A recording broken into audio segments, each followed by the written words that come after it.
Mungu anaweza yote, lakini kuna jambo moja Mungu asiloliweza. Katika kitabu kile cha Ayubu sura ile ya 42 mstari ule wa 2, Ayubu anasema, najua ya kuwa wewe waweza kufanya mambo yote, wala makusudio yako hayawezi kuzuiliwa. Mungu kwa uweza wake aliweza kutembea juu ya maji. Mungu kwa ukuu wake aliweza kupasua ile bahari ya Shamu katika kitabu kile cha Kutoka sura ya 15. Mungu kwa uweza wake aliweza kumfufua Lazaro. Mungu kwa uweza wake aliweza kuponya viwete. Mungu kwa uweza wake tena ulio mkuu aliwaweza kuwazamisha na kuwaua Wamisri, mpaka wana wa Israeli wakaimba wakasema, Bwana, katika miungu yote ni nani aliye kama wewe, mtukufu katika utakatifu, mwenye kuogopwa katika sifa, uliyevuma kwa upepo wako, mpanda farasi na jeshi lake wakaangamia. Lakini pia kwa uweza wa Mungu, Yoshua alisimamisha jua, akasema, jua lisimame, mwezi usimame, mpaka tupigane vita, na vita hii ishe, ndipo dunia iweze kurudi kwenye ratiba zake za kila siku. Lakini pia kwa uweza ule wa Mungu aliweza kuwatoa watu kutoka utumwani kule Misri na kuwapeleka katika nchi ya Kanaani, nchi ya ahadi ambayo aliwaahidia toka enzi na enzi, toka karne na karne. Pamoja na kuyafanya yote hayo, lakini kuna jambo moja tu ambalo Mungu haliwezi. Ndiyo, yani ule ukuu wa Mungu unaojua wewe zaidi na zaidi, juu na juu, mbali na mbali. Pamoja na kuyajua hayo yote, ni kweli kabisa, bado kuna jambo moja tu ambalo Mungu hawezi. Tena hilo jambo haliwezi kabisa, haliwezi kabisa kabisa kabisa kabisa, hata kulifanya, hata kulitenda, hawezi.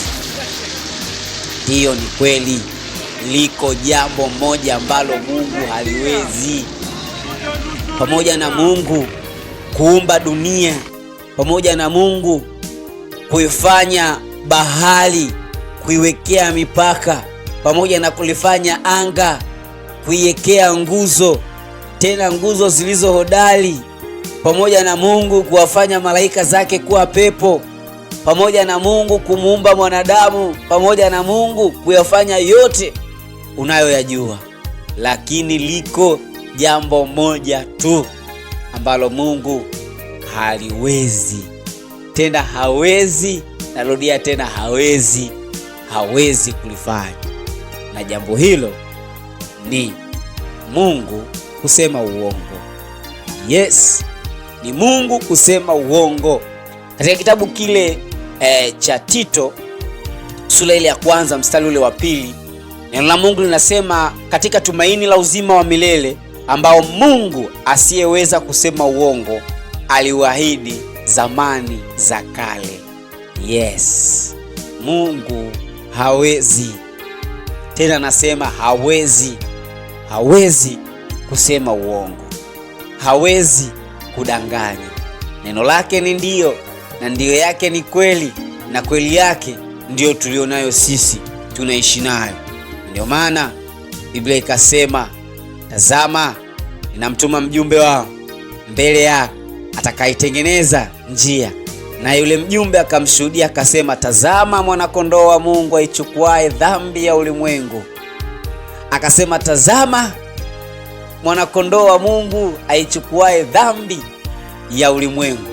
Naye akasema, mimi mimi, naam, mimi ndimi kweli na huo uzima, ambaye mtu haji kwa Baba yangu pasipo njia yangu mimi. Neno hili na likawe la maarifa sana kwako wewe unayenitazama na kunifuatilia wakati huu. Neno hili likawe la faraja sana kwako wewe unaoendelea kunifuatilia kwa wakati huu. Uelewe kila Mungu alichokisema katika maisha yako ni kweli na amini, ni kweli na hakika, kwa sababu Mungu hawezi kusema uongo. Laiti kama amesema atakubariki, atakubariki. Like kama akisema atakuinua, atakuinua. Like akisema atakuponya, atakuponya. Laiti akisema atakuwezesha, basi utawezeshwa tu.